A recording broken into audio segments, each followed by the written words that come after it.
Patay na ako sa paningin ninyo, pero narito ako.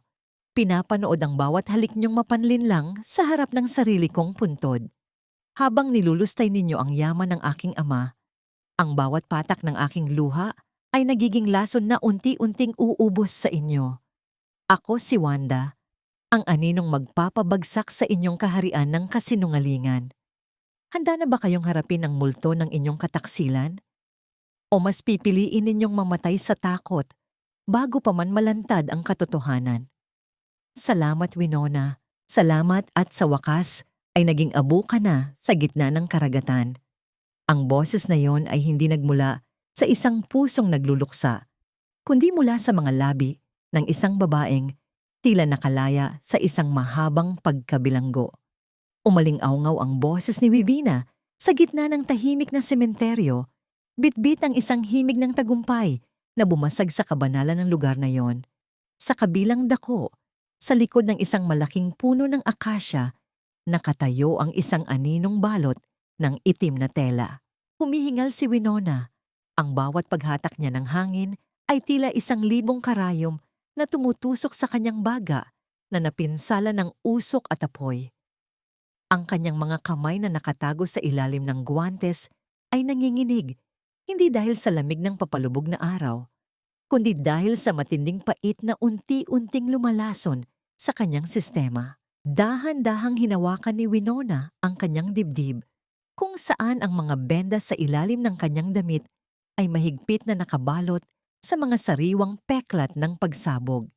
Narito siya, buhay na bumalik mula sa kailaliman ng dagat upang yakapin ang kanyang asawa, ngunit ang natagpuan niya ay isang eksenang mas masahol pa sa kamatayan. Mula sa kanyang pinagtataguan, nakita niya ang kanyang asawang si Waldo, ang lalaking ipinangako niyang mamahalin, hanggang sa huling hininga ay nakatayo sa harap ng isang marmol na puntod na may nakaukit na sarili niyang pangalan.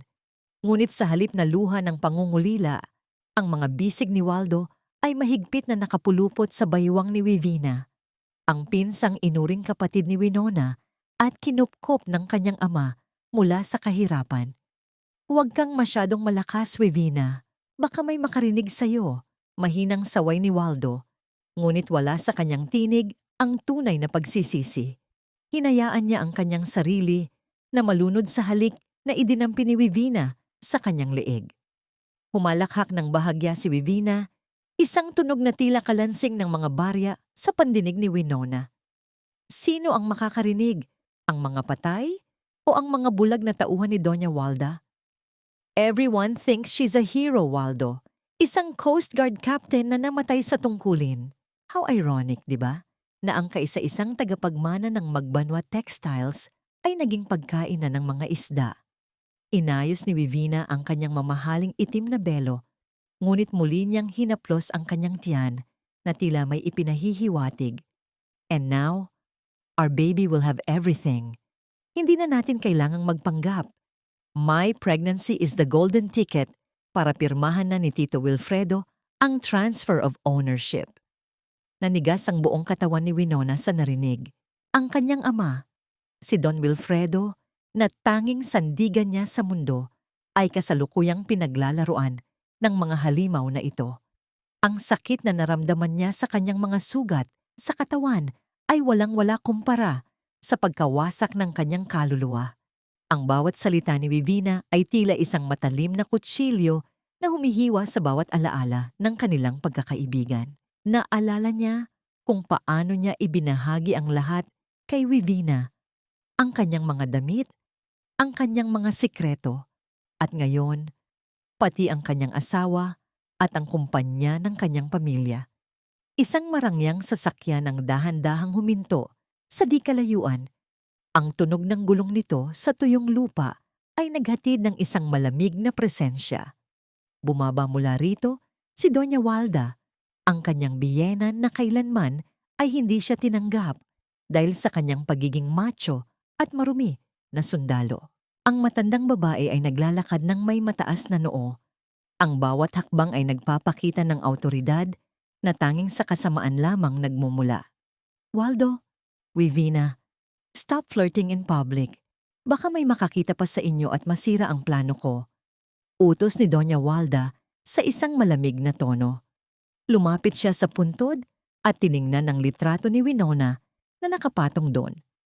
Ang litrato ni Winona na nakasuot ng uniforme, matapang at puno ng dangal.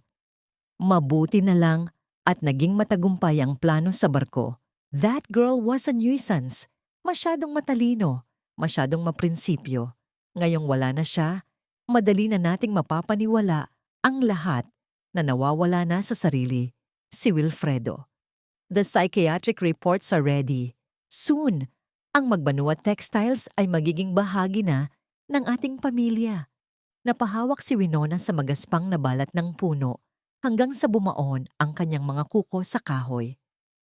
Ang kanyang puso ay tumitibok ng mabilis, tila isang tambol na nagbababala ng isang darating na unos.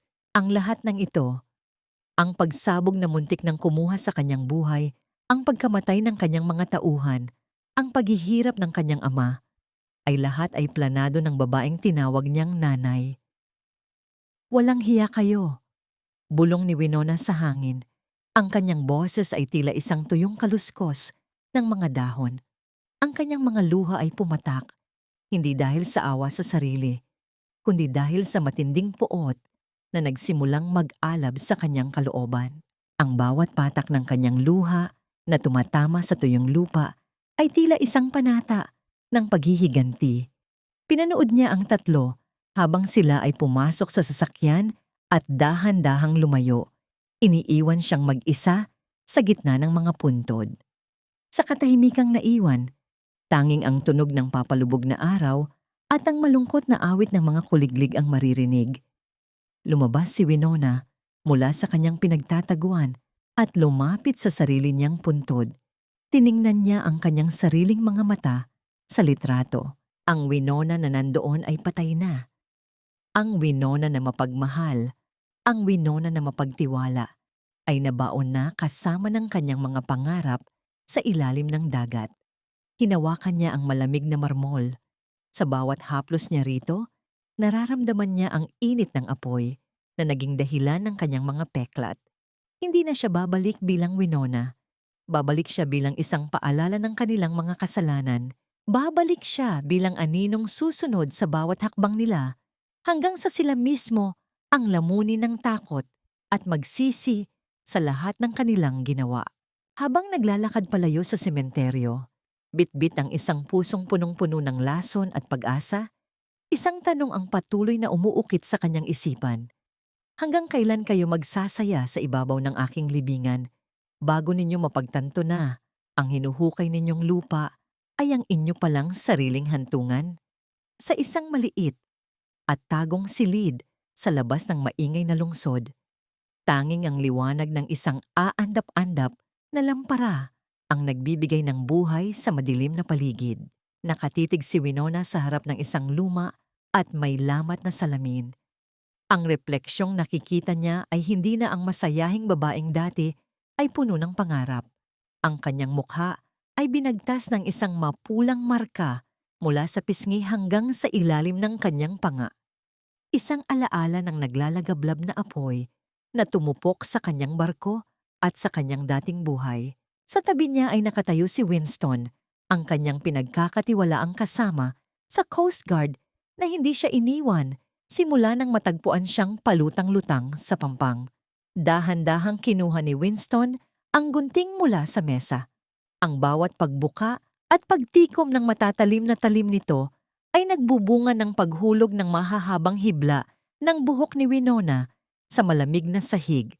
Ang mga buhok na dati ay hinahaplos ni Waldo ng may pagmamahal ay tila mga tuyong dahon na ngayon ay wala ng silbi. Ramdam ni Winona ang bawat kislot ng gunting malapit sa kanyang balat.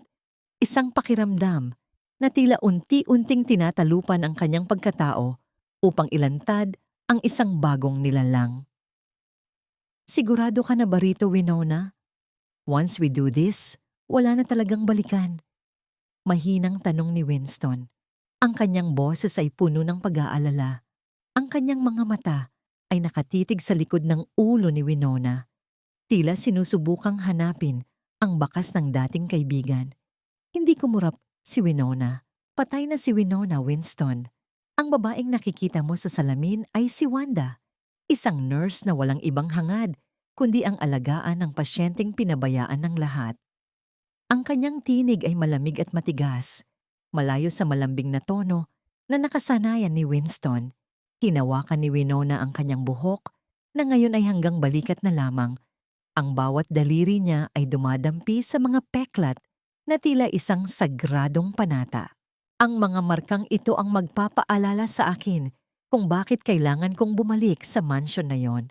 Hindi para sa yaman, kundi para sa katarungang ipinagkait sa akin at sa aking ama. Lumipas ang ilang araw ng puspusang paghahanda. Gamit ang mga pekeng dokumentong inayos ni Winston, ang pagkatao ni Wanda ay nabuo. Isang bihasang private nurse na may malinis na record, ngunit may misteryosong katahimikan. Isang umaga, tumayo si Wanda sa harap ng malaking gate ng mansion ng mga magbanwa. Ang pamilyar na disenyo ng bakal na gate, ang amoy ng mga bulaklak sa hardin na siya mismo ang nagtanim, ay tila mga aninong pilit siyang hinihigop pabalik sa nakaraan.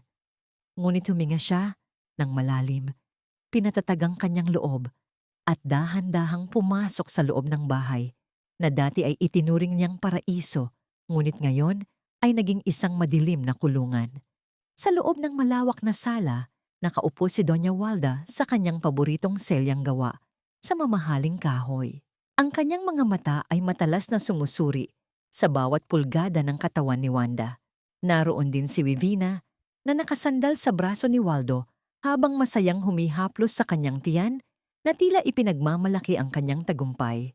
Hindi makatingin ng diretso si Waldo kay Wanda, tila may kung anong bigat sa kanyang dibdib na hindi niya maipaliwanag sa tuwing magtatagpo ang kanilang mga paningin. "You have an impressive resume, Wanda." Panimula ni Doña Walda.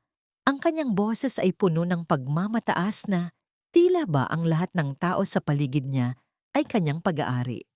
"Kailangan ko ng isang nurse na hindi matanong, hindi madaldal, at marunong sumunod sa bawat utos ko nang walang pasubali. Ang aking balai, si Don Wilfredo, ay medyo mahirap pasunurin sa mga panahong ito. He's losing his mind, and we need someone to make sure he stays in his room and takes his medication properly." Tumingin si Wanda kay Doña Walda. Ang kanyang mga mata ay tila dalawang lawa na walang hangganan. "I understand, ma'am. Ang trabaho ko ay siguraduhing komportable ang pasyente at sumusunod sa inyong mga protocol. I don't care about anything else." Ngumiti ng mapait si Vivina, ang kanyang mga labi ay puno ng mapanuyang ganda. "Good, because in this house, we don't like people who poke their noses into business that isn't theirs. Just do your job, nurse, and maybe you'll stay longer than the last one." Lumapit si Doña Walda kay Wanda. Ang distansya sa pagitan nila ay sapat na upang maamoy ni Wanda ang matapang na pabango ng matandang babae. Ang parehong amoy na kasama ng usok sa gabi ng pagsabog. Hinawakan ni Doña Walda ang baba ni Wanda, pinilit itong iharap sa kanya. Ang lamig ng mga daliri ng matanda ay tila yelong dumadaloy sa balat ni Wanda. Siguraduhin mong mabubuhay ang matandang iyan hanggang sa mapirmahan niya ang mga papeles ng transfer of ownership. "Wanda?" Bulong ni Doña Walda. Ang kanyang mga salita ay tila isang sumpa na binitiwan sa gitna ng katahimikan. Dahil kapag may nangyaring masama sa kanya bago matapos ang lahat, hindi lang ang trabaho mo ang mawawala. Tandaan mo, sa pamilyang ito, ang mga taong walang silbi ay madaling itapon. Susunod ka sa libing ng manugang ko na kailanman ay hindi naging karapat-dapat sa pangalang magbanwa. Nanatiling tahimik si Wanda. Ang bawat hibla ng kanyang kalamnan ay naninigas sa matinding pagtitimpi. Ang bawat salita ni Doña Walda ay tila isang latay sa kanyang kaluluwa. Ngunit ang kanyang mukha ay nanatiling tila isang maskarang gawa sa bato. Tinalikuran siya ng matandang babae. Hudyat na tapos na ang usapan. Habang naglalakad si Wanda patungo sa hagdanan kung saan naroon ang silid ng kanyang ama, naramdaman niya ang titig ni Waldo na nakasunod sa kanya. Isang titig na puno ng pagkalito at hindi maipaliwanag na takot. Ang bawat hakbang ni Wanda patungo sa dulo ng pasilyo ay tila may kasamang mabigat na kadena na humihila sa kanyang mga paa. Ang bahaging ito ng mansion na dati ay puno ng liwanag at amoy ng mga sariwang rosas ay tila binalot na ng isang makapal at malamig na ulap ng kapabayaan. Ang pinto sa dulo ay nakapinid at ang tunog ng susi sa seradura ay naghatid ng isang matalim na kirot sa dibdib ni Wanda. Nang dahan-dahan niyang itulak ang pinto, sinalubong siya ng amoy ng luma, amag, at matapang na kemikal na tila sumasakal sa hanging na natiling nakakulong sa loob ng silid. Doon, sa gitna ng malawak, ngunit madilim na silid, nakita niya ang kanyang ama. Si Don Wilfredo ay nakaupo sa isang selyang may gulong. Ang kanyang mga mata ay nakatitig sa kawalan, tila may hinahanap na hindi na niya matandaan. Ang lalaking dati ay haligi ng katatagan. Ang lalaking sa isang kumpas lang ng kamay ay nagpapatakbo ng isang buong korporasyon, ay tila naging isang anino na lamang ng kanyang dating sarili. Ang kanyang mga pisngi ay humulagpos, at ang kanyang mga daliri na dati ay puno ng awtoridad ay nanginginig na ngayon sa ibabaw ng kanyang kandungan. Hindi napigilan ni Wanda ang pagbara ng kung anong malaki sa kanyang lalamunan. Ang bawat hibla ng kanyang puso ay tila pinupunit habang tinitingnan ang kanyang ama na nakasuot ng isang gusot at maduming pajama. Lumapit siya ng dahan-dahan. Ang kanyang mga kamay ay nanginginig habang hinahawakan ng malamig at kulubot na balat ng ama. Gusto niyang sumigaw. Gusto niyang yakapin ang matanda at sabihin, "Papa, narito na ako. Ang anak mo ay hindi namatay."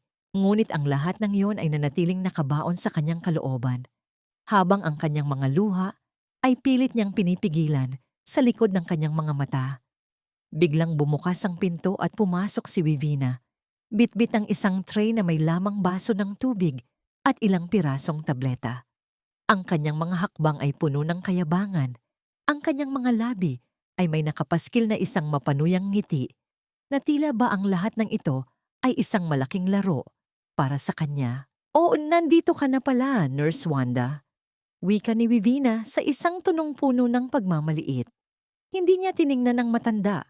Sa halip ay ibinagsak niya ang tray sa ibabaw ng mesa na nagresulta sa pagtalsik ng ilang patak ng tubig sa sahig. Kailangan ng uminom ng tito ng kanyang vitamins. Masyado siyang makulit kaninang umaga. Kaya dinagdagan ko ang dosis para naman tumahimik siya at hindi makaabala sa amin ni Waldo. Lumapit si Vivina kay Don Wilfredo at marahas na hinawakan ang panga nito upang pilitin itong bumuka. "Come on, tito. Don't be a stubborn old man. Inumin mo na ito para makatulog ka na ulit at hindi mo na kami guluhin sa labas." Nanliit ang mga mata ni Wanda habang pinapanood ang kalupitang ginagawa ni Vivina. Ang bawat pagpilit ng tableta sa bibig ng kanyang ama ay tila isang sampal sa kanyang sariling mukha. Alam ni Wanda na ang mga gamot na yon ay hindi bitamina, kundi mga pampakalma na unti-unting lumalason sa isipan ni Don Wilfredo upang manatili itong sunod-sunuran at walang malay sa paligid. Nang makaalis si Vivina, muling lumapit si Wanda sa kanyang ama. Kinuha niya ang isang basang bimpo at dahan-dahang nilinis ang mga labi at kamay ng matanda. Habang ginagawa ito, isang mahinang himig ang lumabas sa kanyang mga labi. Isang lulabay na laging kinakanta ng kanyang ina para pakalmahin ang ama noong nabubuhay pa ito. Ang bawat nota ay puno ng pait at pagmamahal. Isang himig na naglalakbay mula sa kanyang nakaraan patungo sa madilim na kasalukuyan. Sa gitna ng kanyang pag-awit, biglang kumislot ang mga daliri ni Don Wilfredo. Dahan-dahang itinaas ng matanda ang kanyang paningin. Sa loob ng ilang segundo, ang kawalan sa kanyang mga mata ay napalitan ng isang kislap ng pagkilala. Ang kanyang mga labi ay nanginig. Tila may gustong sabihin, ngunit walang boses na lumalabas. Hinawakan niya ang kamay ni Wanda, ang kanyang mahigpit na pagkakahawak ay tila isang pagsusumamo para sa tulong. Win, win, ang mahinang bulong na lumabas sa mga labi ng matanda, isang tunog na tila isang himala sa gitna ng katahimikan. Napahagulhol si Wanda, ngunit agad niyang tinakpan ang kanyang bibig upang hindi makalikha ng anumang tunog na makakarating sa labas. Sa pagkakataong iyon, alam niyang ang kanyang ama ay naroroon pa rin, nakakulong lamang sa isang katawang pinahirapan ng mga traidor. Kinuha ni Wanda ang isang hiringgilya mula sa kanyang bulsa, isang gamot na ibinigay ni Winston upang kontrahin ang epekto ng mga pampakalma. Ngunit bago pa man niya ito maiturok sa swero ng ama, ang pinto ay marahas na bumukas. Nakatayo sa pintuan si Vivina.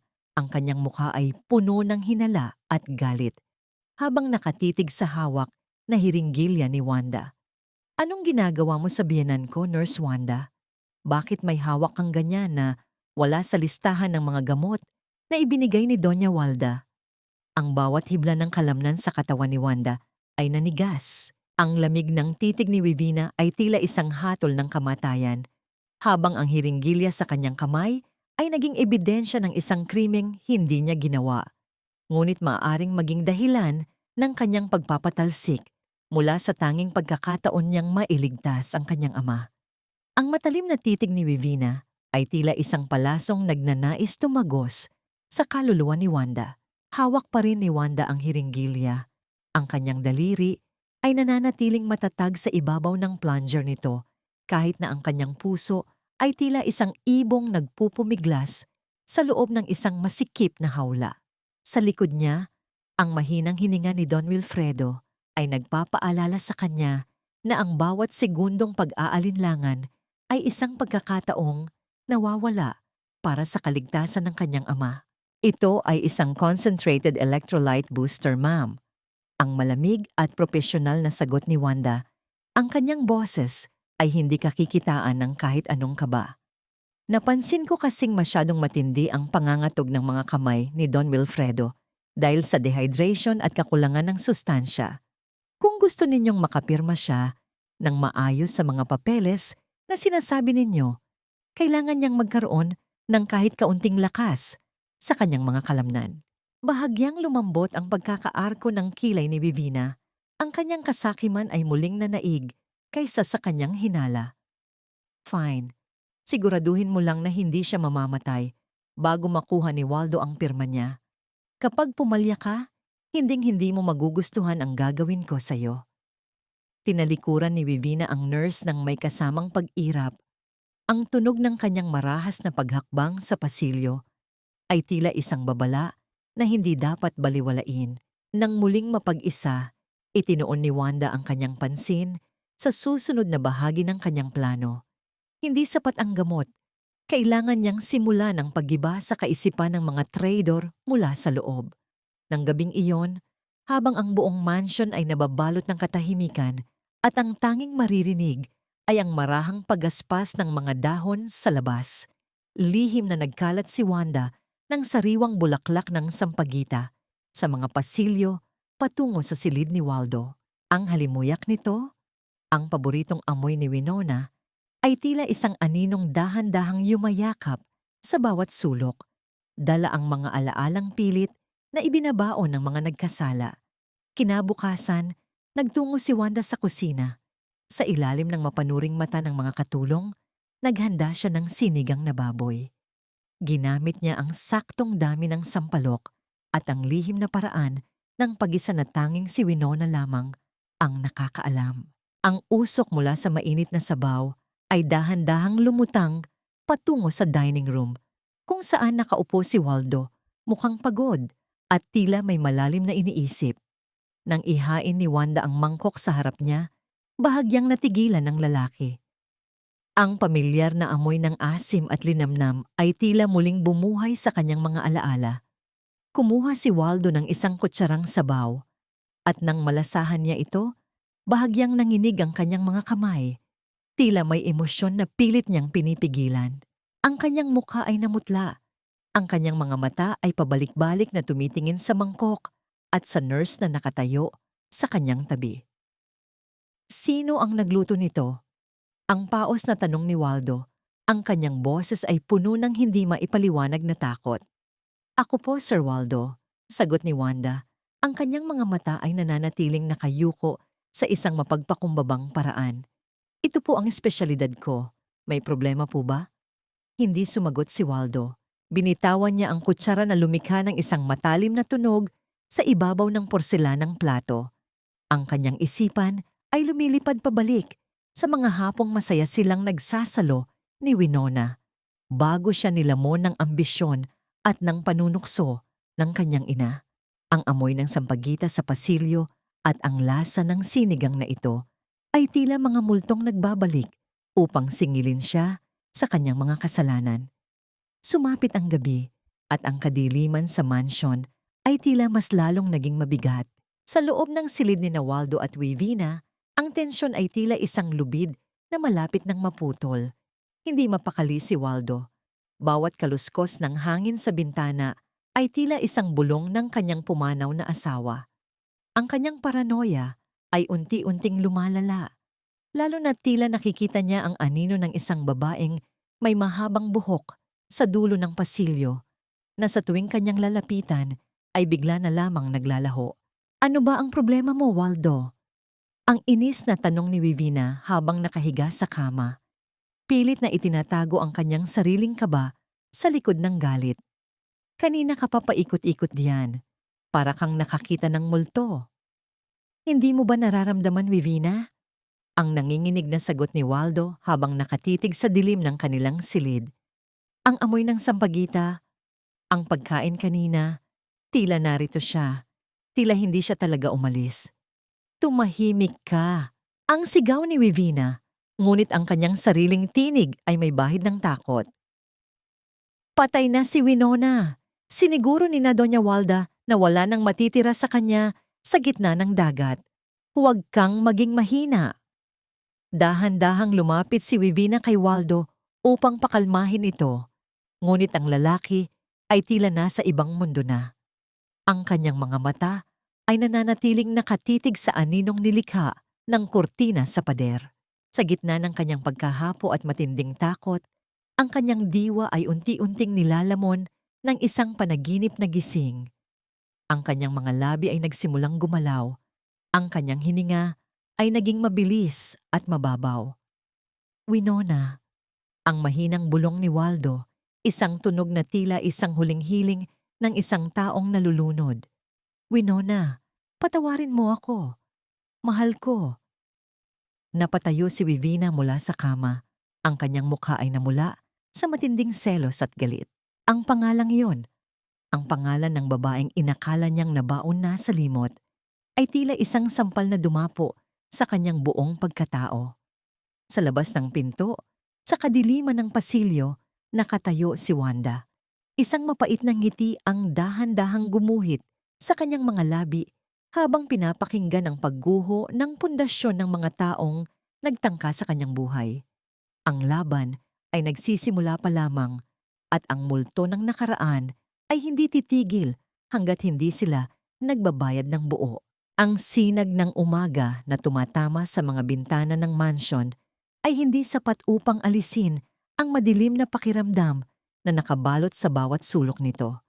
Para kay Wanda, ang bawat araw ay isang pagsusulit ng kanyang pasensya at talas ng pakiramdam.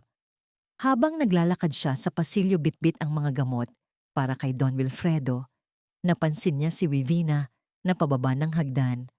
Ang suot nitong bestido ay hapit sa kanyang katawan, ngunit may isang bagay na hindi natural sa bawat galaw nito. Sa tuwing hahakbang si Wivina, ang kanyang tiyan ay tila bahagyang umuurong sa paraang hindi nararanasan ng isang tunay na nagdadalang tao. Walang bigat sa kanyang mga paa, walang pag-iingat sa kanyang bawat kilos. Tila ang dinadala niya ay hindi isang buhay, kundi isang kasinungalingang gawa sa plastik. Napatigil si Wanda nang marinig ang matinis na boses ni Wivina mula sa kusina. Pagpasok niya, nakita niya si Tia Esme, ang matandang katulong na tapat sa kanyang ama, na nakayuko habang pinapagalitan ni Wivina. Ang isang basong basag sa sahig ay nagkalat. Ang maliliit na piraso ng kristal ay kumikinang sa ilalim ng ilaw. Ang tatanda nyo na, wala pa rin kayong silbi. Look at what you did. Muntik na akong madulas. Paano kung may mangyari sa anak namin ni Waldo? Sigaw ni Vivina. Ang kanyang mukha ay namumula sa galit habang dinuduro ang matanda. Hindi na kontento. Itinulak niya ang balikat ni Tia Esme na naging sanhi ng pagkawala ng balanse ng matanda. Agad na lumapit si Wanda at inalalayan si Tia Esme. Ang pakiramdam ng payat at nanginginig na braso ng matanda ay naghatid ng matinding awa sa puso ni Wanda. Ako na po ang maglilinis nito, Ma'am Vivina. Hayaan niyo na po si Tia Esme. Masama po sa inyo ang ma-stress. Wika ni Wanda. Pinipilit na panatilihing malumanay ang kanyang tinig kahit na ang kanyang dugo ay kumukulo sa galit. Siguraduhin mo lang, nurse, at turuan mo ang matandang ito ng tamang asal. Baka makalimutan niyang sa bahay na ito, ako na ang reyna. Huling hirit ni Vivina bago lumabas ng kusina nang may kasamang pag-irap. Nang makaalis ang kontrabida, dahan-dahang pinaupo ni Wanda si Tia Esme. Ayos lang po ba kayo, Tia? Mahinang tanong niya. Ang matanda ay tumingin sa kanya. Ang mga mata nito ay puno ng luha at isang lihim na sakit. Sa sandaling iyon, tila may gustong sabihin si Tia Esme, ngunit pinili nitong manahimik at tumango na lamang. Ginamit ni Wanda ang pagkakataon nang lumabas si Vivina at Waldo para sa isang appointment sa doktor. Isang appointment na alam ni Wanda na puno ng daya. Lihim siyang pumasok sa silid ni Vivina. Ang bawat tibok ng kanyang puso ay tila isang tambol na nagngangalit sa loob ng kanyang dibdib, ngunit ang kanyang mga kamay ay nanatiling matatag. Hinalughog niya ang mga cabinet hanggang sa marating niya ang pinakailalim na bahagi ng isang malaking walk-in closet. Doon, sa ilalim ng mga tumpok ng mamahaling tela, natagpuan niya ang hinahanap, isang silicone belly. Ang hawakan ito ay tila humahawak sa isang malamig at walang buhay na halimaw. Ito ang gamit ni Vivina upang linlangin ang lahat, upang turingang tagapagmana ang isang batang hindi naman umiiral. Ang galit ni Wanda ay mas lalong nag-alab. Ang bawat haplos niya sa peking tiyan ay tila isang paalala kung gaano kalalim ang dumi ng mga taong kinupkop ng kanyang ama. Bago pa man siya makalabas, narinig niya ang mga yabag ng sapatos sa labas ng pinto. Mabilis niyang ibinalik ang lahat sa ayos at nagtago sa likod ng makapal na kurtina sa study area na nakakonekta sa silid. Pumasok si Doña Walda at si Vivina. Ang kanilang mga boses ay puno ng pabulong na plano na tila mga ahas na naglalabas ng lason. Hindi na tayo pwedeng maghintay, Vivina. Kailangan nating maibenta ang mga shares ng Magbanwa Textiles sa mga foreign investors bago pa man maghinala ang board of directors. Mariing wika ni Doña Walda. Kapag nakuha na natin ang pirma ng matanda sa deed of sale, itatapon na natin siya sa probinsya at hahayaan nating mabulok doon. Don't worry, Mother. Konting tiis na lang. Kapag nag-announce na tayo ng miscarriage after makuha ang pera, wala na silang magagawa. Magiging atin na ang lahat ng pinaghirapan ni Winona, sagot ni Vivina nang may kasamang mapait na tawa. Ang bawat salita nila ay tila mga pako na ibinabaon sa krus ng pagpapakasakit ni Wanda. Ang kumpanyang binuo ng kanyang ama sa loob ng maraming dekada ay balak nilang sirain para lamang sa sariling luho. Sa gitna ng kanyang galit, hindi napansin ni Wanda na ang kanyang siko ay bahagyang tumama sa isang dekorasyong gawa sa kristal sa ibabaw ng mesa. Ang tunog ng paggalaw ng kristal sa kahoy ay tila isang malakas na babala sa gitna ng kanilang usapan. Napatigil sina Doña Walda at Vivina. Ang katahimikan ay naging mas lalong nakakabingi. Sino ang nariyan? Ang tanong ni Doña Walda. Ang kanyang boses ay puno ng awtoridad at panganib. Dahan-dahan siyang naglakad patungo sa direksyon ng kurtina kung saan nakatago si Wanda. Ang bawat tunog ng kanyang sapatos sa makintab na sahig ay tila isang hatol ng kamatayan na papalapit ng papalapit. Napapikit si Wanda Ang kanyang hininga ay pinigil niya hanggang sa puntong sumasakit na ang kanyang dibdib. Sa loob ng madilim na sulok na yon, isang tanong ang paulit-ulit na umuukit sa kanyang isipan.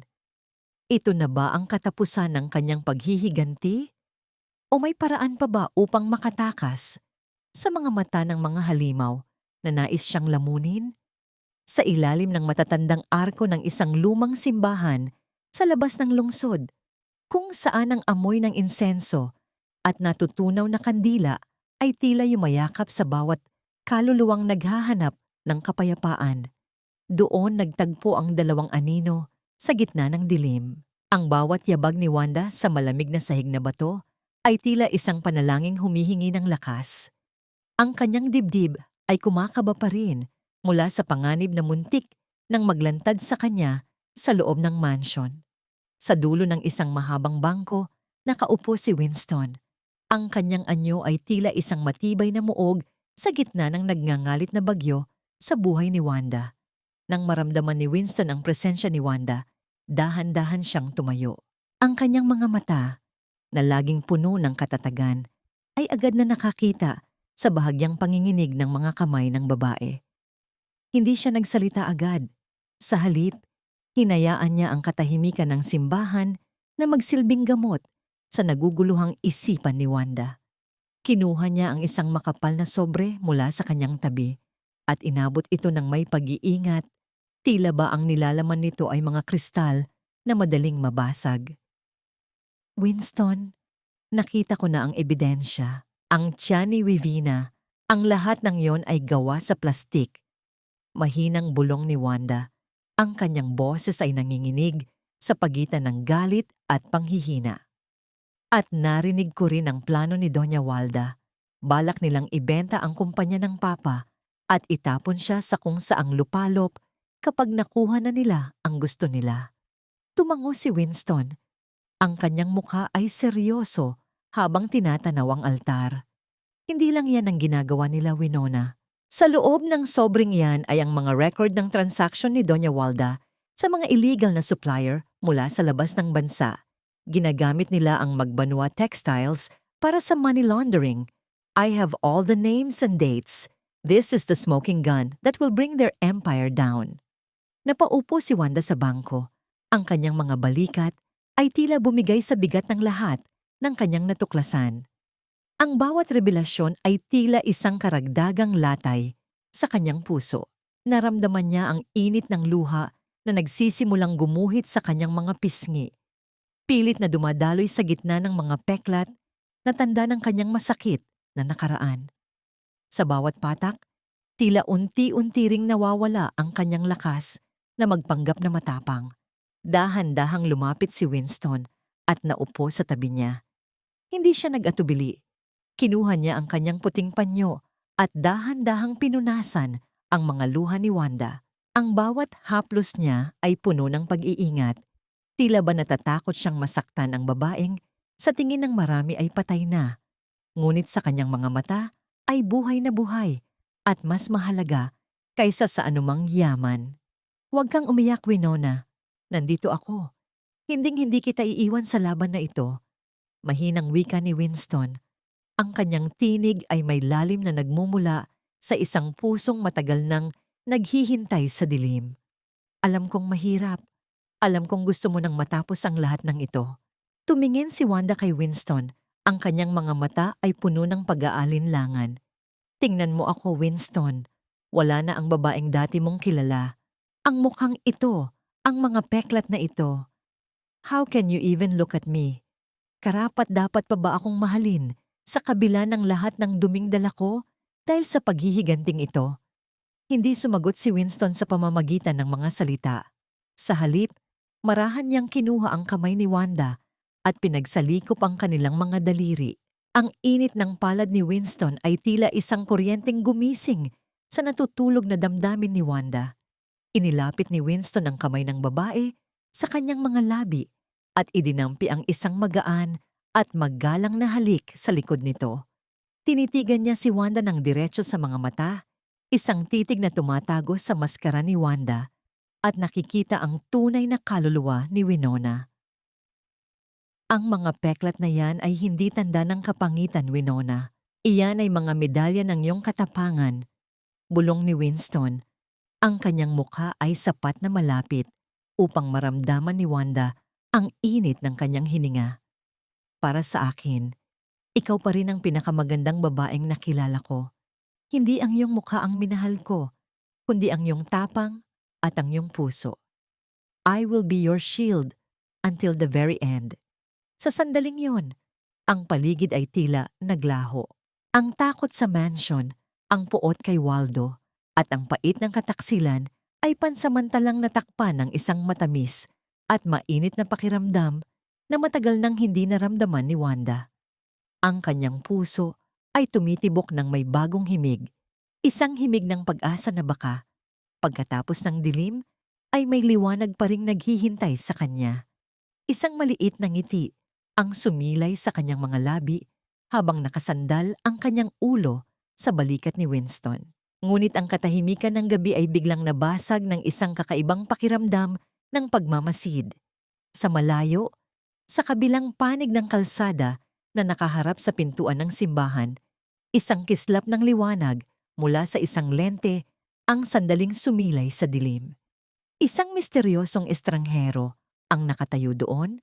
Ang kanyang mga kamay ay may hawak na kamera na kumuha ng bawat detalye ng kanilang lihim na pagtatagpo. Napatayo si Wanda.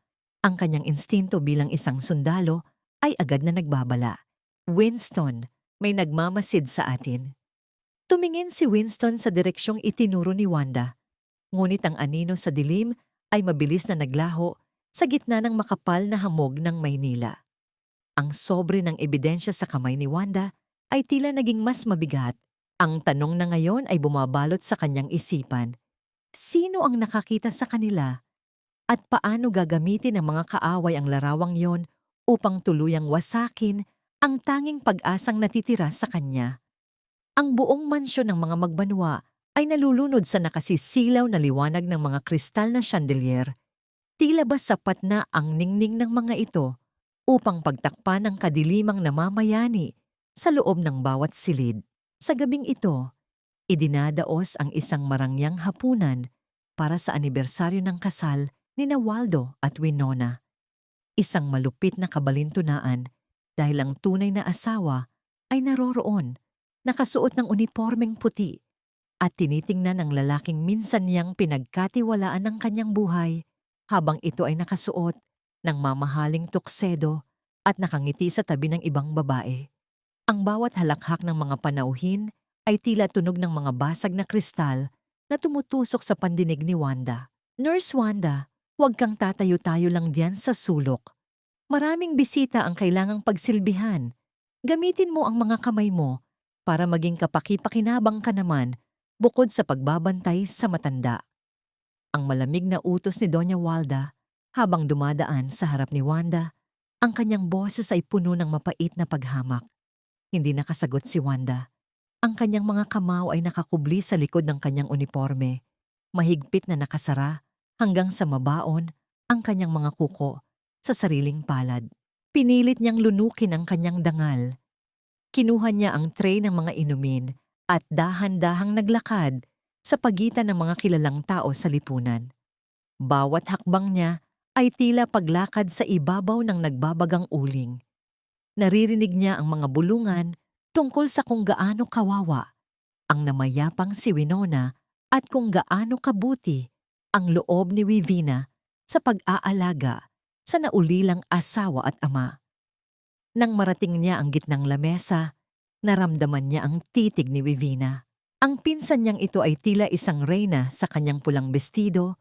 Ang kanyang balat ay kumikinang sa ilalim ng mga ilaw, habang ang kamay ni Waldo ay nakapatong sa kanyang balikat. Nurse, pakiserve naman ako ng wine. Kanina pa ako nauuhaw, parang ang bagal mo yata kumilos ngayon. Wika ni Wivina nang may mapanuyang ngiti. Nang itaas ni Wanda ang bote upang salina ng baso nito, sadyang ginawi ni Wivina ang kanyang siko na naging sanhi ng pagkawala ng balanse ng bote. Ang matingkad na pulang alak ay tumapon sa puting uniforme ni Wanda. Kumalat ito sa kanyang dibdib na tila isang sariwang sugat ng dugo. "Oh my God! I'm so sorry, nurse. Ang clumsy mo naman kasi. Hindi mo ba nakikita ang ginagawa mo?" Ang malakas na sigaw ni Vivina na nakakuha ng atensyon ng lahat ng mga panauhin. Ang ilang mga bisita ay nagtakip ng bibig at nagsimulang bumulong, habang si Waldo ay nakatingin lamang ng may halong pagkahiya at pagkalito. Naramdaman ni Wanda ang init ng alak na tumatagos sa kanyang damit at ang mas matinding hapdi ng kahihiyan na dumarapo sa kanyang buong pagkatao. Ngunit sa halip na yumuko o umiyak, tumayo siya ng tuwid. Ang kanyang mga mata ay nagnininga sa galit na pilit niyang ikinukubli sa likod ng propesyonal na maskara. Sa gitna ng kanyang pagkabasa, ang kanyang anyo ay hindi kakikitaan ng pagkatalo. Tila ba ang pulang mantsa sa kanyang uniforme ay naging simbolo ng kanyang muling pagkabuhay mula sa trahedya. Sa gitna ng tensyon, isang malakas na tunog ng pagbagsak ng mga kubyertos ang nagmula sa kabilang panig ng silid. Si Don Wilfredo, na pilit na inilabas ni Doña Walda upang ipakita sa mga bisita na maayos pa ito, ay biglang nagkaroon ng matinding panginginig. Ang kanyang mga mata ay nanlilisik habang nakaturo kay Waldo at Vivina. Ang kanyang bibig ay bumubula at may mga tunog na hindi maintindihan na lumalabas mula sa kanyang lalamunan. Ang kaguluhan ay agad na kumalat. Ang mga bisita ay nagsimulang mag-atubili at ang ilang kababaihan ay napahiyaw sa takot. "The old man is having another episode. Nurse, gawin mo ang trabaho mo." Ang pag-alit na sigaw ni Doña Walda habang sinusubukang pakalmahin ang mga bisita. Mabilis na kumilos si Wanda, binaliwala niya ang mantsa sa kanyang damit at agad na lumapit sa kanyang ama. Niluhuran niya ang matanda at hinawakan ang nanginginig nitong mga kamay. "Papa, andito ako." Huminga ka ng malalim. Bulong niya sa tono na tanging sila lamang dalawa ang nakakarinig. Sa isang sandali ng pagtatagpo ng kanilang mga mata, tila kumalma ang matanda.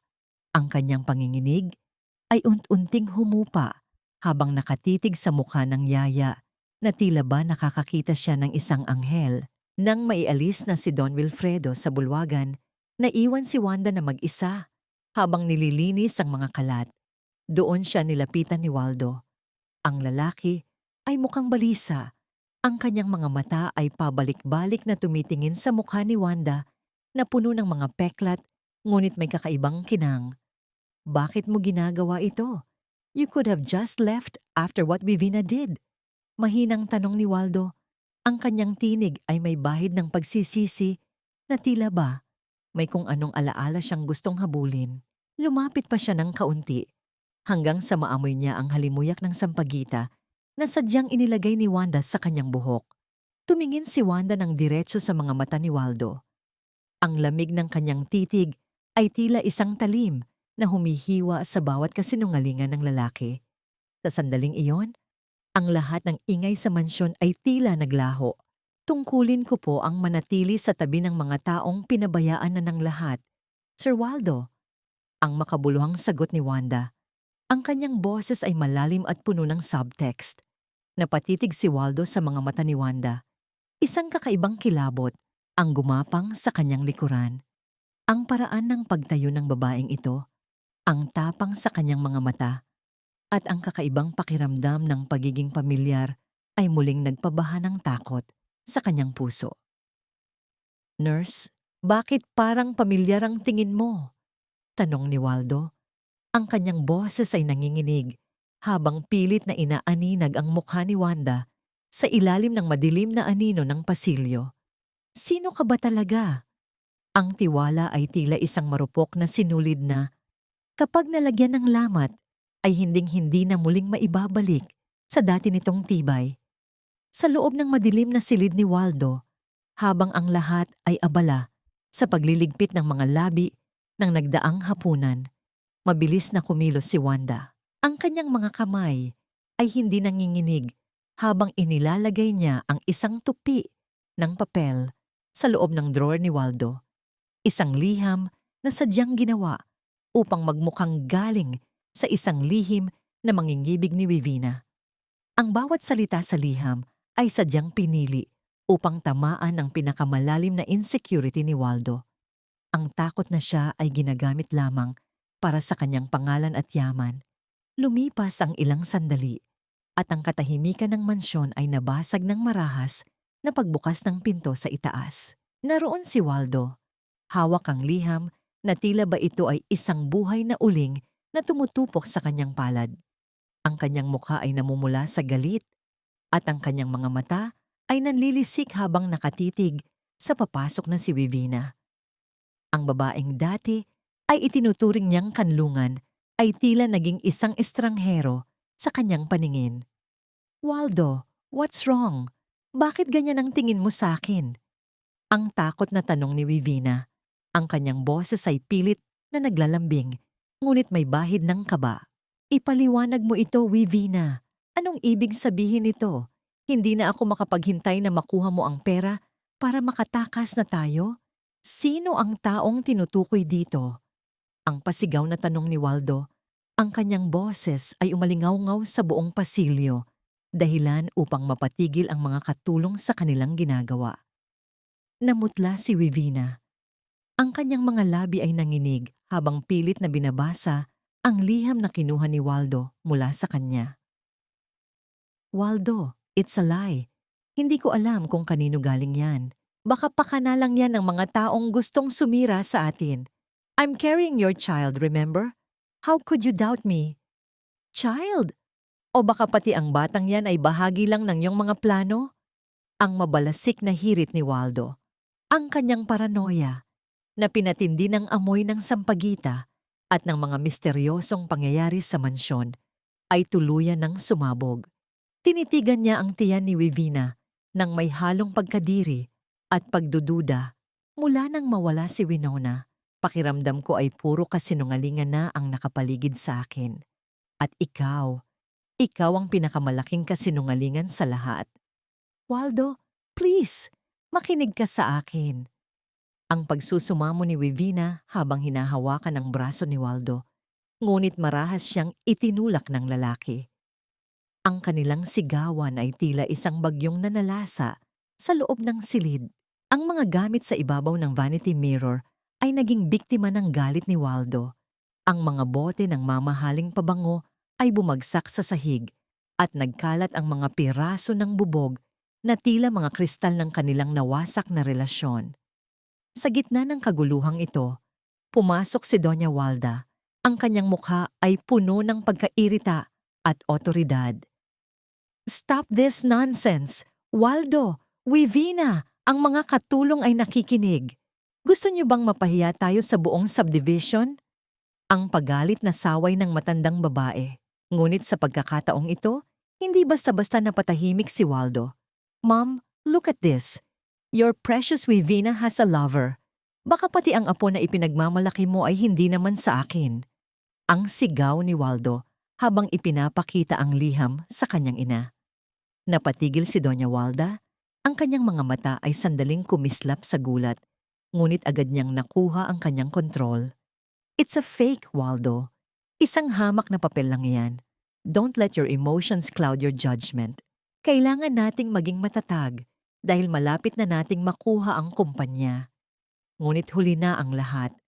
Ang binhing itinanim ni Wanda ay nagsimula ng tumubo at magkaroon ng malalalim na ugat. Tumingin si Wivina kay Waldo. Ang kanyang mukha ay punong-puno ng pait at puot. Ang kanyang gaslighting technique na dati ay epektibo kay Waldo ay tila nawalan na ng bisa. Ang lalaking dati ay madali niyang napapaikot sa kanyang mga daliri ay tila naging isang mabangis na hayop na handang manakmal. "You never loved me, Waldo. Ginamit mo lang ako para takasan ang guilt mo kay Winona." Ang mapait na sigaw ni Wivina. Ang kanyang boses ay puno ng lason. "And now you're accusing me? After everything I've done for you and your mother?"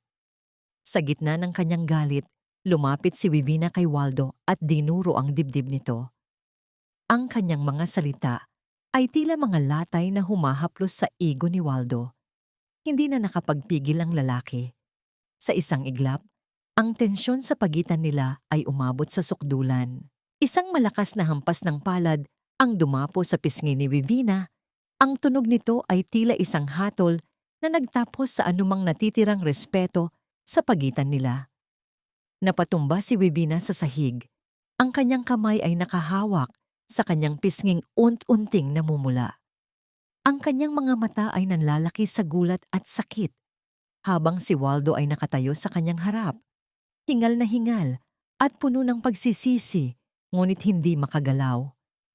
Sa labas ng pinto, sa dilim ng pasilyo, nakatayo si Wanda. Ang kanyang mukha ay nananatiling walang emosyon, ngunit sa loob ng kanyang puso, nararamdaman niya ang unang matamis na tikim ng kanyang paghihiganti. Ang lamat sa pagitan ng dalawang traidor ay hindi na lamang isang maliit na gasgas. Ito ay naging isang malalim na bangin na handang lumamon sa kanilang dalawa. Habang nakatingin si Wanda sa eksenang yon, isang tanong ang dahan-dahang nabubuo sa kanyang isipan.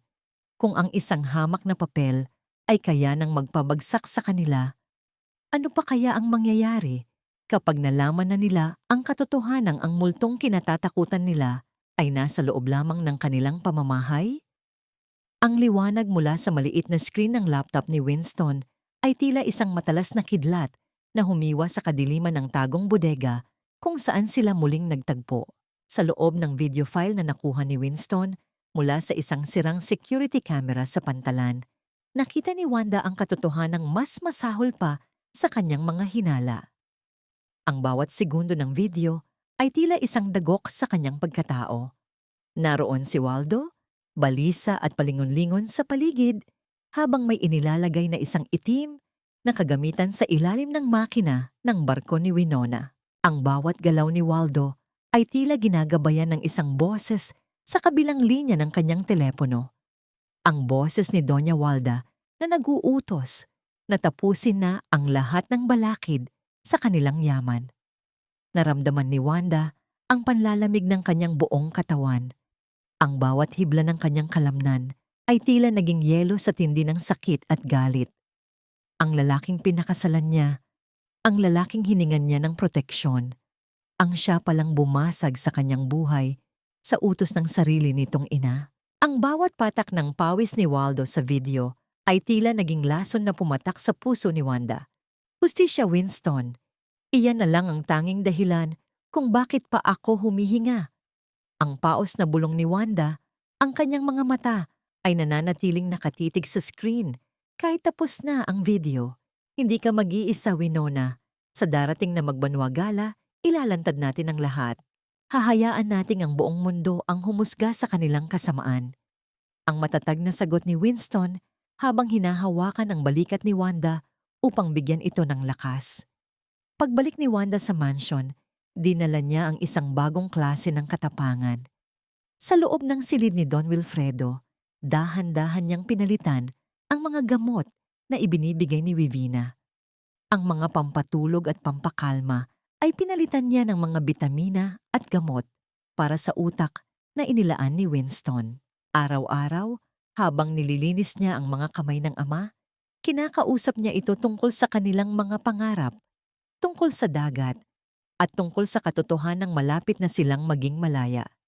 Isang gabi, habang inaayos ni Wanda ang una ni Don Wilfredo, napansin niya ang isang anino sa pintuan.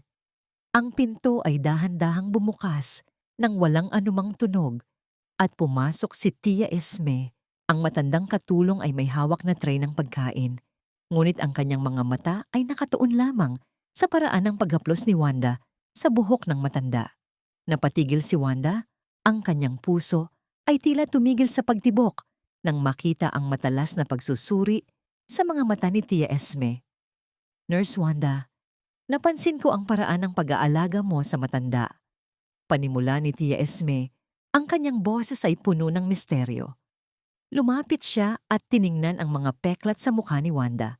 Maraming nurse na ang dumaan dito, pero ikaw lang ang nakakagawa sa kanya na maging panatag. At ikaw lang ang nakakaalam ng kanta na yan. Ang kantang laging inaawit ni Winona para sa kanyang papa. Nanigas si Wanda. Ang kanyang mga kamay ay nanginginig habang pilit niyang iniiwas ang kanyang tingin. Nagkataon lang po iyon, Tia Esme. Marahil ay pamilyar lang ang himig dahil ito ay isang lumang kanta. Dahan-dahang binitawan ni Tia Esme ang tray at hinawakan ng kamay ni Wanda. Ang mga kulubot na daliri ng matanda ay may dalang init na tila dumadaloy sa kaluluwa ni Wanda. Hindi mo ako maluloko, anak. Ang mga peklat na yan ay maaring magbago ng mukha. Pero ang mga mata mo, ang paraan ng pag-iyak mo habang nakatingin sa iyong ama, iyan ay mga mata ng isang anak na nagbalik mula sa hukay. Hindi na napigilan ni Wanda ang kanyang sarili. Ang maskara ni Wanda ay tuluyan ng gumuho sa harap ng taong nagpalaki sa kanya. Ang kanyang mga luha ay bumusong parang ulan at isinubsob niya ang kanyang mukha sa balikat ni Tia Esme. Ang bawat hagulgol ay tila paglalabas ng lahat ng pait na kinimkim niya sa loob ng mahabang panahon. Naramdaman niya ang mahigpit na yakap ni Tia Esme.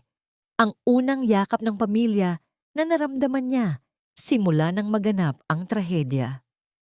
Tia Esme, kailangan ko pong iligtas si Papa. Balak nilang ibenta ang kumpanya at itapon siya.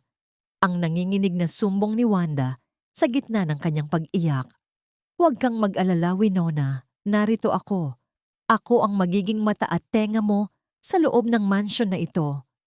Ang pangako ni Tia Esme habang hinahaplos ang likod ni Wanda. Ang matanda ay tila nabuhayan ng bagong pag-asa. Ang kanyang mga mata ay nagniningas na rin sa pagnanais na makitang bumagsak ang mga nagpahirap sa pamilyang pinaglingkuran niya ng tapat. Sa sandaling iyon, sa loob ng madilim na silid na yon, isang alyansa ang nabuo. Isang alyansang bunga ng pag-ibig at katapatan na mas matibay pa sa anumang yaman o kapangyarihan. Ngunit habang sila ay naghahanda, ang oras ay patuloy na tumatakbo patungo sa gabi ng Magbanua Gala. Isang huling pagsubok ang naghihintay at ang bawat desisyon ni Wanda ay magiging mitsa ng kanyang tuluyang tagumpay o ng kanyang ganap na pagkawasak. Hinawakan ni Tia Esme ang mukha ni Wanda at tinitigan ito ng may malalim na pagmamahal at determinasyon. Ang kanyang mga salita ay tila isang banal na utos na nagbigay ng huling kislap ng liwanag sa madilim na pasilyo ng kanilang plano. Alam ko ang lahat, Winona. Alam ko ang bawat duming ginawa nila at tutulungan kita. Kahit anong mangyari, babawiin natin ang lahat ng ninakaw nila sa'yo. Ang bisperas ng Magbanua Gala ay tila isang malapad na aninong dahan-dahang lumalamon sa buong mansyon. Ang bawat sulok ng bahay ay abala. Ang mga tauhan ay naglalagay ng mga palamuting ginto at pilak, habang ang amoy ng mamahaling wax at sariwang bulaklak ay humahalimuyak sa hangin. Ngunit para kay Wanda, ang kislap ng mga palamuting ito ay tila mga huwad na bituin sa gitna ng isang madilim na gabi. Sa ilalim ng maskara ng pagiging isang hamak na nurse, ang kanyang puso ay tila isang bulkang nagtitimpi, naghihintay na lamang ng tamang sandali upang ilabas ang lahat ng itinatagong galit. Sa gitna ng kaguluhan ng paghahanda, lihim na nagtungo si Wanda sa hardin upang makipagkita kay Winston. Ang malamig na simoy ng hangin ay nagdadala ng amoy ng ulan at ang mga dahon ng puno ay dahan-dahang sumasayaw sa gitna ng katahimikan. Nang makita niya si Winston na naghihintay sa ilalim ng malaking puno ng mangga, naramdaman ni Wanda ang isang pambihirang gaan sa kanyang dibdib. Sa mundong puno ng kataksilan, si Winston ang kanyang tanging dalisay na katotohanan. Handa na ang lahat para bukas, Winona. Ang video, ang mga dokumento, at ang mga saksi ay naka-standby na. Mahinang wika ni Winston habang papalapit kay Wanda. Kitang-kita sa kanyang mga mata ang lalim ng pag-aalala at ang hindi matatawarang debosyon. Tumingin si Wanda sa kanyang mga kamay. Ang mga daliring dati ay humahawak ng baril at manibela ng barko, na ngayon ay tila naninibago sa bigat ng darating na paghuhukom. Winston, paano kung mabigo tayo? Paano kung sa kabila ng lahat ng ito, sila pa rin ang manalo? Hindi sumagot si Winston sa pamamagitan ng salita. Sa halip, Hinawakan niya ang magkabilang balikat ni Wanda at ititigan ito ng diretso sa mga mata. Ang kanyang haplos ay tila isang mainit na kumot sa gitna ng giniginaw na kaluluwa ni Wanda. Wala nang paano, Winona. Ang katotohanan ay may sariling paraan upang lumabas. At kahit anong mangyari bukas, pangako ko sa iyo, hindi kita bibitawan. Haharapin natin ang bukas ng magkasama. Ang kanyang tinig ay tila isang awit ng katapatan na naghatid ng matamis na kilabot sa puso ni Wanda. Isang sandali ng kapayapaan na tila ba ang buong mundo ay huminto para lamang sa kanilang dalawa. Ngunit ang kapayapaang iyon ay agad na nabasag nang bumalik si Wanda sa loob ng mansyon. Sinalubong siya ni Vivina sa pasilyo. Ang mukha nito ay puno ng hinala at ang kanyang mga mata ay nanlilisik sa galit. Ang paranoia ni Vivina ay tila umabot na sa sukdulan. Hindi niya mapaliwanag kung bakit ang presensya ng nurse na ito ay naghahatid sa kanya ng matinding takot. I've had enough of you, Wanda. Mula nang dumating ka rito, puro malas ang nangyayari sa bahay na ito. Ang paggalit na sigaw ni Vivina habang dinuduro si Wanda. I want you out. Ngayon din, bago pa magsimula ang gala bukas, mag-impake ka na at huwag ka nang magpapakita sa amin. Dahan-dahang tumingala si Wanda. Ang kanyang mukha ay nanatiling tila isang maskarang gawa sa bato. Ngunit ang kanyang mga mata ay naglabas ng isang kakaibang kinang na tila nanggagaling sa kailaliman ng impyerno. Humakbang siya ng pasulong, palapit kay Vivina hanggang sa maramdaman ng kontrabida ang malamig na aura na nagmumula sa nurse. Hindi niyo ako pwedeng paalisin, Ma'am Vivina. Ang malamig na sagot ni Wanda. Ang bawat salita ay tila isang matalim na piraso ng yelo. Dahil kung aalis ako, sino ang magpapaalala sa inyo ng mga kasalanang pilit ninyong itinatago? Sino ang titingin sa inyo sa mga mata at sasabihing ang bawat kasinungalingan nyo ay may katapat na kabayaran? Napaatras si Vivina. Ang kanyang puso ay tumibok ng mabilis sa tindi ng takot. Ang boses ni Wanda sa sandaling iyon ay tila naging pamilyar. Tila boses ng isang taong dapat ay matagal nang wala. Ngunit bago pa man siya makapagsalita, tinalikuran na siya ni Wanda ng may kakaibang awtoridad na tila ba siya ang tunay na may-ari ng mansion. Pagdating sa kanyang maliit na silid, kinuha ni Wanda ang isang lumang litrato mula sa kanyang bulsa. Ang litrato ni Winona bago ang trahedya. Ang babaeng nasa litrato ay nakangiti, puno ng pag-asa at walang kamuwang-muwang sa duming nakapaligid sa kanya. Kinuha ni Wanda ang isang lighter at dahan-dahang sinilaban ang dulo ng litrato. Pinanood niya ang apoy habang unti-unti nitong nilalamon ang kanyang dating mukha, ang kanyang dating buhay at ang kanyang dating kahinaan. Ang abo ng nakaraan ay dahan-dahang nahulog sa sahig, tila mga itim na talulot ng isang bulaklak na tuluyan ng nalanta. Tapos na ang pagiging biktima, Winona, bulong niya sa sarili, habang ang huling bahagi ng litrato ay naging abo sa kanyang daliri. Ngunit sa gitna ng kanyang pagmumuni-muni, isang maliit na sobre ang nakita niyang nakasiksik sa ilalim ng kanyang pinto. Ang kanyang puso ay tila tumigil sa pagtibok ng buksan niya ito.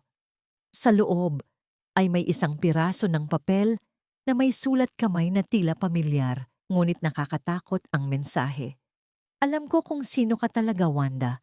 Huwag mong isiping ikaw lang ang may hawak ng alas bukas. Ang bawat hibla ng kalamnan sa katawan ni Wanda ay nanigas. Sino ang nakakaalam?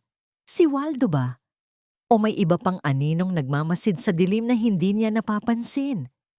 Habang ang gabi ay lumalalim at ang bawat tunog ng orasan sa dingding ay tila isang babala, isang tanong ang naiwan sa hangin.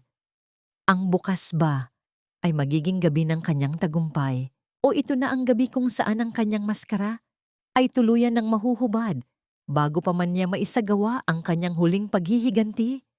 Ang bulwagan ng Magbanwa Grand Ballroom ay naliligalig sa nakasisilaw na ningning ng mga gintong palamuti at ang bango ng libu-libong sariwang bulaklak na tila sumasakal sa hininga ng sino mang may itinatagong dumi sa budhi. Ito ang gabi ng paghuhukom Ang gabi kung saan ang bawat tawa ni na Doña Walda at Wivina ay tila mga huling himig bago ang isang malagim na trahedya. Nakatayo si Doña Walda sa gitna ng entablado, suot ang kanyang pinakamahal na hiyas, habang sa kanyang tabi ay naroon si Waldo na tila isang aninong walang buhay, at si Wivina na buong pagmamalaking hinahaplos ang kanyang huwad na sinapupunan sa harap ng mga kamera at ng buong alta sosyedad ng Maynila. Mga kaibigan, sa gabing ito, hindi lamang natin ipinagdiriwang ang tagumpay ng Magbanua Textiles, ang simula ng talumpati ni Doña Walda. Ang kanyang boses ay puno ng kaplastikan na tila ba isang matamis na lason. Ipinagdiriwang din natin ang pagpapatuloy ng aming lahi dahil sa hindi inaasahang pagkawala ng aking manugang na si Winona. Ang kumpanyang ito ay ililipat na sa aking kaisa-isang anak na si Waldo at sa magiging tagapagmana na dinadala ngayon ni Wivina. Isang masigabong palakpakan ang umalingaw-ngaw sa buong silid. Ngunit sa gitna ng ingay na yon, biglang namatay ang lahat ng ilaw. Ang katahimikan ay naging mas lalong nakakabingi. Tila ba ang bawat panauhin ay pinigilan ang kanilang hininga sa gitna ng kawalan. Sa malaking screen sa likod ng entablado, sa halip na ang logo ng kumpanya, ay biglang lumitaw ang isang malabo ngunit malinaw na video. Ang bawat mata sa loob ng ballroom ay napatitig sa screen. Ipinakita roon ang isang pamilyar na barko sa gitna ng dagat at ang isang aninong lalaki na naglalagay ng pampasabog sa ilalim ng makina. Ang mukha ni Waldo ay malinaw na nakita sa ilalim ng liwanag ng buwan, kasunod ang paglakas ng apoy at ang pagdurog ng barko sa gitna ng karagatan. Ano ito? Patayin niyo iyan. Waldo, anong ibig sabihin nito? Ang histerikong sigaw ni Doña Walda. Ang kanyang boses ay nanginginig sa takot at kahihiyan. Ngunit bago pa man makakilos ang sinuman, isang malamig at matatag na tinig ang bumasag sa kadiliman. Ang apoy na iyan ang dapat na pumatay sa akin, Waldo. Pero ang katotohanan ay hindi nasusunog. Muling bumukas ang mga ilaw. Ngunit sa pagkakataong ito, ang lahat ng atensyon ay nakatuon sa pintuan ng ballroom. Doon, dahan-dahang naglalakad, papasok ang isang babaeng nakasuot ng isang napakagandang pulang gown na tila ba gawa sa mga talulot ng rosas. Ang bawat hakbang niya sa ibabaw ng pulang alpombra ay puno ng awtoridad at dangal. Wala na ang uniforme ng nurse, wala na ang nakayukong anyo. Bagaman ang kalahati ng kanyang mukha ay may mga peklat na tanda ng trahedya, ang kanyang kagandahan sa gabing iyon ay tila mas lalong nagningning sa gitna ng kanyang mga sugat. Siya si Winona. At sa kanyang tabi ay naglalakad si Winston. Suot ang kanyang uniforme ng Coast Guard. Bit-bit ang katotohanang matagal nang ipinagkait. Winona, impossible. Patay ka na! Ang nanginginig na sigaw ni Wivina. Ang kanyang mukha ay namutla, na tila ba nakakita siya ng isang tunay na multo. Huwag kayong maniwala sa kanya. Isang impostora lang iyan. Sa tindi ng galit at takot, sumugod si Wivina kay Winona. Ang kanyang mga kuko ay tila mga pangil na nagnanais na kalmutin ang mukha ng babaeng bumangon mula sa hukay. Ngunit sa kanyang marahas na paggalaw at sa pagtatangka ni Winston na harangin siya, nawala ng balanse si Wivina. Ang kanyang katawan ay dahan-dahang bumagsak sa makintab na sahig ng ballroom at ang tunog ng kanyang pagtama sa lupa ay sinundan ng isang hindi inaasahang pangyayari. Mula sa ilalim ng kanyang mamahaling bestido, isang kulay balat na bagay ang biglang kumalas at gumulong sa gitna ng entablado. Sa harap mismo ng mga panauhin at ng mga kumikislap na kamera ng media, isang silicone belly. Ang malamig at walang buhay na plastik ay nakaratay sa sahig, tila isang simbolo ng lahat ng dumi at kasinungalingan ni Wivina. Ang buong ballroom ay binalot ng isang nakabibinging katahimikan bago ito napalitan ng mga bulungan ng pandidiri at pagkagulat mula sa mga panauhin. Ang apo ko, ang anak ko, asa ng bata? Ang utal na tanong ni Waldo. habang ang kanyang mga mata ay pabalik-balik na tumitingin sa pekeng tiyan sa sahig at sa patag na tiyan ni Wivina na ngayon ay hindi na makapagtago. Lumapit si Winona sa gitna ng entablado. Ang bawat hakbang niya ay tila isang hatol na nagtatapos sa kapangyarihan ng mga traidor. Dinampot niya ang silicone belly at itinaas ito sa harap ni Doña Walda. Ang bawat hibla ng kanyang puso ay tila nakaramdam ng isang mapait, ngunit matamis na tagumpay. Ito ba ang tagapagmana na sinasabi niyo, Doña Walda? Ang malalim na tanong ni Winona. Ang kanyang boses ay umalingaw-ngaw sa buong silid ng walang anumang panginginig. Ang pamilyang Magbanwa ay hindi mabubuhay sa isang kasinungalingan. Waldo, Wivina, hindi ako bumalik para bawiin ang yaman ko. Bumalik ako para ipakita sa buong mundo kung gaano kabaho ang mga kaluluwa ninyong tatlo. Tinitigan ni Winona si Waldo ng diretso sa mga mata. Ang lalaking dati ay tinitingala niya ay tila naging isang maliit at kaawa-awang nilalang sa kanyang paningin. Sa sandaling iyon, ang lahat ng sakit, ang lahat ng pait, at ang lahat ng luhang ibinuhos niya sa gitna ng dagat ay tila naglaho, napalitan ng isang malinis at payapang katarungan. Hindi ako multo, Waldo. Ang huling wika ni Winona, ang bawat salita ay tila isang matalim na piraso ng kristal na bumaon sa puso ng lalaki. Ako ang buhay na saksi ng inyong mga kasalanan, at sa gabing ito, ang inyong kaharian ng dumi ay tuluyan ng guguho. Ang katahimikang bumalot sa bulwagan ay tila isang mabigat na kumot na nagpabagal sa daloy ng panahon. Ang bawat kislap ng mga kamera mula sa mga mamamahayag ay tila mga matatalim na kidlat na bumubulag sa mga traidor na ngayon ay nakaluhod sa gitna ng kanilang sariling kahihiyan. Sa labas ng malalaking pinto ng ballroom, ang mga hakbang ng mga otoridad sa makintab na sahig ay naghatid ng isang tunog ng katarungan. Hindi isang marahas na ingay, kundi isang maayos at hindi mapigilang pagdating ng katotohanan. Pumasok ang mga pulis, ang kanilang mga anyo ay matitigas at walang alinlangan. Ang bawat malamig na bakal ng posas na humapit sa mga pulso ni Waldo at Wivina ay tila isang huling tuldok sa mahabang kabanata ng kanilang mga kasalanan. Si Doña Walda, na dati ay tila isang reynang hindi matitinag, ay napasandal sa pader. Ang kanyang mukha na dati ay puno ng kapangyarihan ay tila isang maskarang gawa sa putik na unting naglalaho sa ilalim ng ulan ng kahihiyan. Hindi niyo pwedeng gawin ito sa akin. Ako ang may-ari ng Magbanwa Textiles. Ang paos na sigaw ni Doña Walda, ngunit ang kanyang boses ay tila isang mahinang kaluskos na lamang sa gitna ng bulwagan. Walang sino man sa mga panauhin ang nagtangkang tumulong. Ang lahat ay nakatingin ng may halong pandidiri at pangingilabot. Sa gitna ng kaguluhan, dahan-dahang bumukas muli ang pinto at pumasok si Don Wilfredo. Hindi na siya ang matandang nakaupo sa selyang may gulong na tila wala sa sarili. Sa tulong ni Winston, naglalakad siya ng may tuwid na likod. Ang kanyang mga mata ay nagniningas sa linaw ng isipan at sa dangal na muli niyang nabawi. Ang kanyang presensya ay tila isang hudyat ng muling pagkabuhay ng tunay na haligi ng tahanan. Papa! Ang mahinang tawag ni Winona. Ang kanyang tinig ay puno ng emosyong hindi na niya kayang itago. Nilapitan niya ang kanyang ama at mahigpit itong niyakap. Ang bawat hikbi ni Winona sa balikat ng ama ay tila paglilinis sa lahat ng pait na dumaan sa kanyang buhay. Nang makita ni Waldo si Winona, nakayakap ang ama, tila ba nagising ang kanyang natutulog na budhi. Sa gitna ng kanyang pagkakaaresto, pilit siyang kumawala sa mga pulis upang lumapit sa asawa.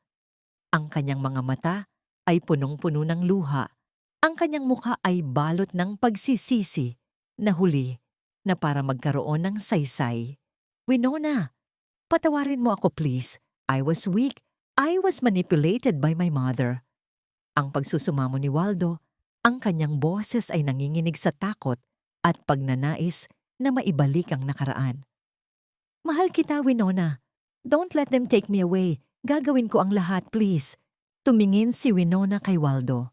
Sa unang pagkakataon sa loob ng mahabang panahon, hindi poot ang naramdaman niya, kundi isang malalim na awa. Awa para sa isang lalaking walang sariling paninindigan. Hinawakan ni Winona ang kanyang mga peklat sa mukha, ang mga markang iniwan ng kataksilan ni Waldo.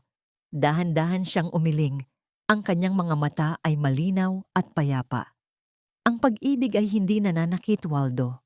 Ang pag-ibig ay hindi nagpapasabog ng barko at hindi nagtatago sa likod ng mga kasinungalingan.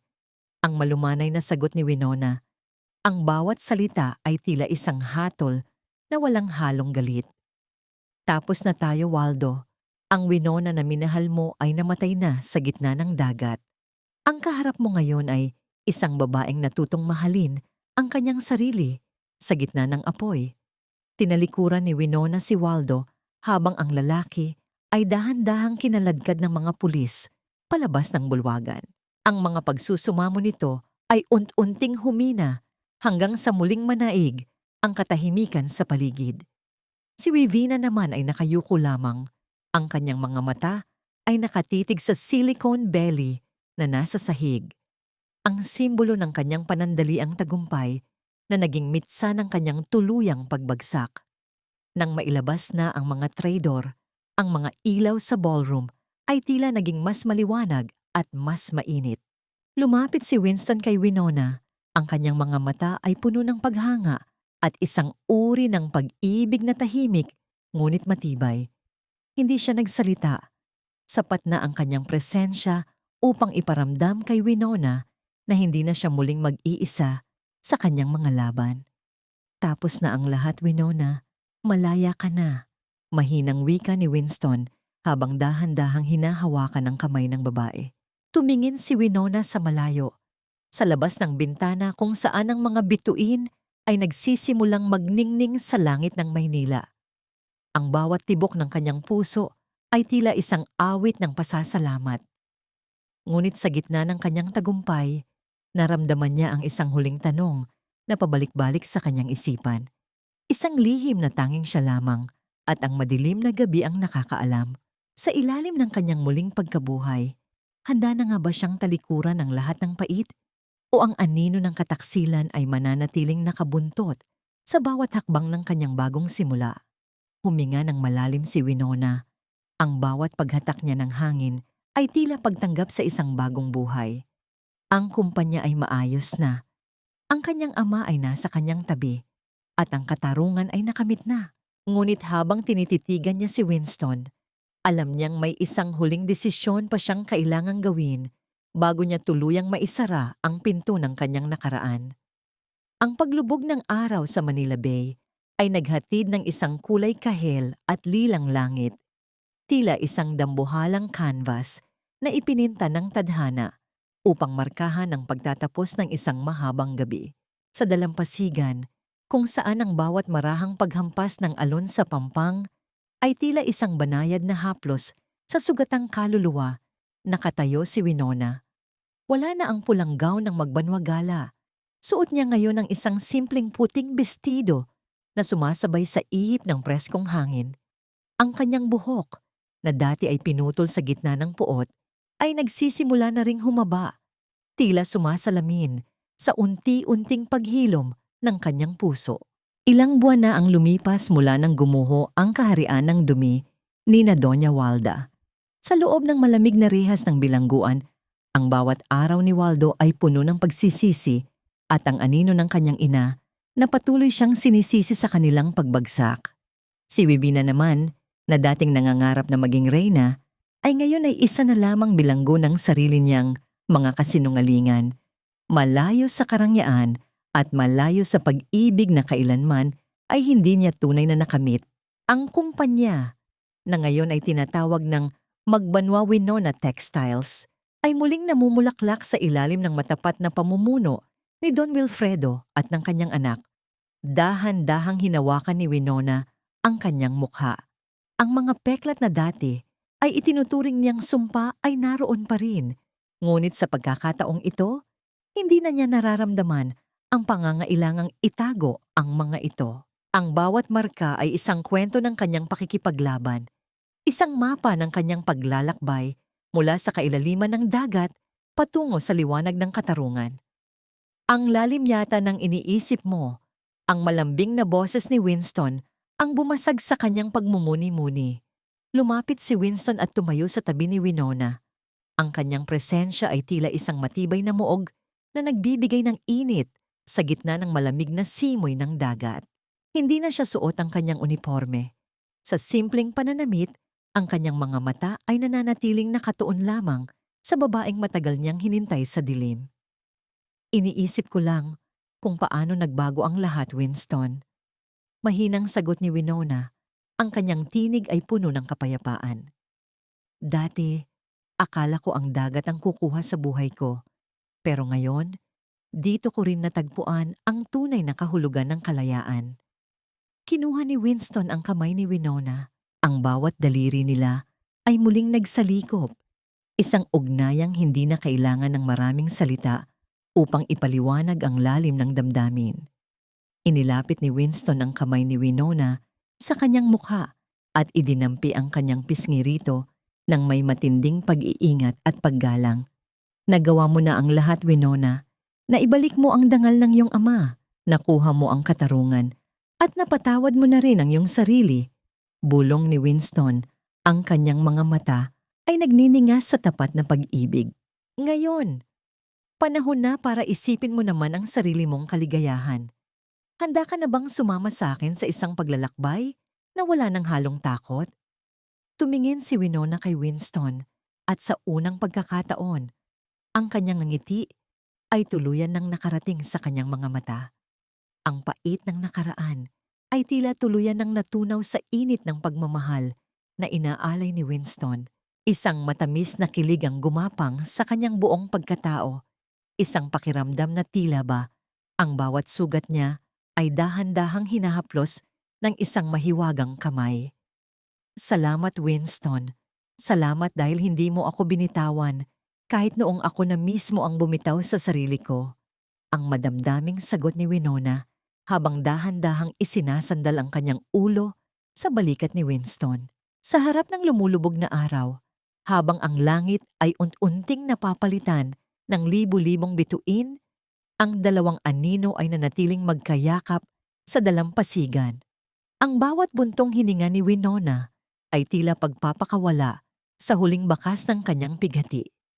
Ang katarungan ay nakamit na, ang mga traidor ay nagbayad na, at ang pagpapatawad ay dahan-dahan nang yumayakap sa kanyang puso. Sa bawat marahang paghampas ng alon, isang bagong himig ang nabubuo, isang awit ng pag-asa, ng muling pagkabuhay, at ng isang pag-ibig na hindi nasunog ng apoy at hindi nalunod ng dagat.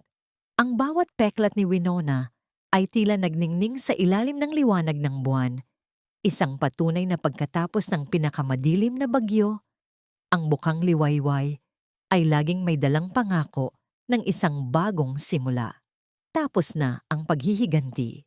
Ngayon, ang tunay na buhay ni Winona ay nagsisimula na, isang buhay na puno ng liwanag, kapayapaan, at isang pag-ibig na kailanman ay hindi na muling mababali ng anumang kataksilan.